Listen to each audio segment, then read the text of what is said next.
ए ए ए हाम्रो पारा अति नै दामी अति नै जङ्गी छ नि कि हाम्रो केटाहरू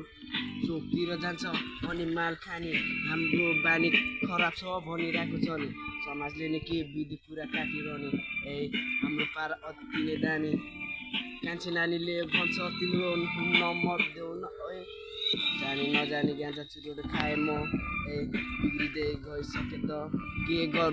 गर्न सक्दिनँ आफ्नै पाराले म यहाँ जिउँछु त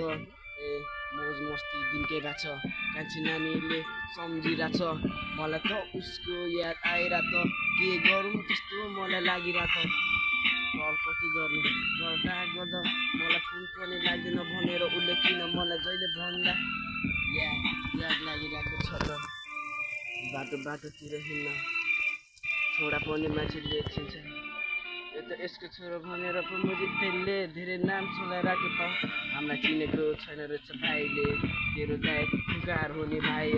के गर्छस् के गर्दैनस् दाइसँग कुरा धेरै सिक्न आइजे ए हाम्रो पारा अति नै दामी हामी अति नै जङ्गी केटाहरू बटुलेर जान्छु भट्टी जहिले पनि छ्याङ खान्छु अनि च्याप नभए त घर फर्किँदैन च्याप नभए घरतिर फर्किँदैन अति नै दामी हाम्रो पारा अति नै छाडा छ नि हाम्रो पारा देखाउँदा कान्छी नानीले फोन नम्बर सिधै मलाई मागिहाल्यो ए यस्तै रहेछ लाइफ जहिले पनि बिताउन खोजे टाइम सक्दिनँ है भन्दा त खुट्टा धेरै बढ्दैछ याद पनि गर्दैछ साथ पनि माग्दै त कान्छीले त अहिले भाउ खान्छ तर किन बेसी उसले बोलिरहन्छ त किन बोल्छ त यस्तै रहेछ लाइफ मेरो त सोचिन नि कहिले आफूले कुरा मात्रै गरेर साथीभाइ हिँड्छ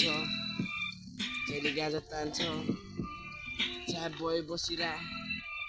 माथि चढेर यस्तै रहेछ हाम्रो पारा अति नै